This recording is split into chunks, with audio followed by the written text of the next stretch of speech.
गांव के किनारे एक झोपड़ी में रहता था एक गरीब किसान रामधन। उसकी पत्नी का देहांत हो चुका था। उसके दो बेटे थे, बड़ा बेटा भीम और छोटा बेटा गोपाल। रामधन सुबह से शाम तक खेतों में काम करता, लेकिन दोनों बेटे बस आलस में दिन काटते। अरे बेटा भीम, थोड़ी मदद तो कर लिया करो खेत में। अरे बाबा, आप ही कर लो, मुझे तो नींद आ रही है। और बेटा तू? मैं तो खेलूंगा बाबा, काम से सिर दर्द होता है। किसान दुखी था। उसने सोचा, अगर ऐसे ही रहा तो बेटे भूखे मर जाएंगे। रामधन ने अपने बेटों को सबक सिखाने की योजना बनाई।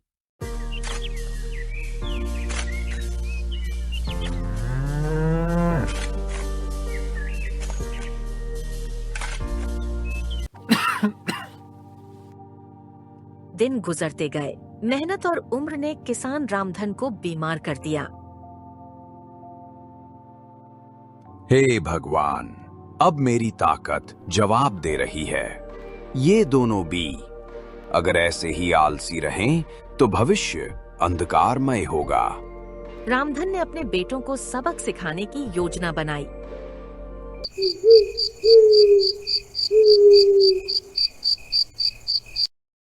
एक रात उसने दोनों बेटों को पास बुलाया।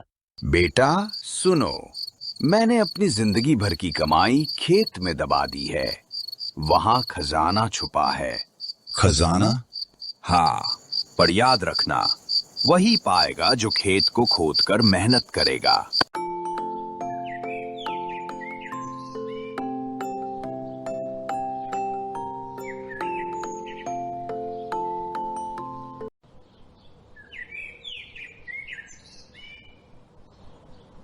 अगली सुबह भीम और गोपाल दोनों फावड़ा लेकर खेत खोदने लगे।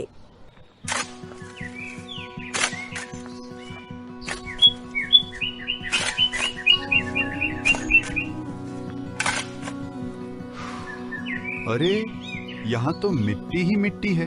हाँ, खजाना कहाँ है? लेकिन खजाना नहीं मिला। पूरे खेत की जुताई हो गई, मगर सोना चांदी कहीं नजर न आया। बाबा ने धोखा दिया। हाँ, कुछ नहीं मिला। कुछ दिनों बाद उस खेत में अजीब चमत्कार हुआ। जहाँ जहाँ बेटों ने खुदाई की थी, वहाँ गेहूं और धान की फसल लहलहाने लगी।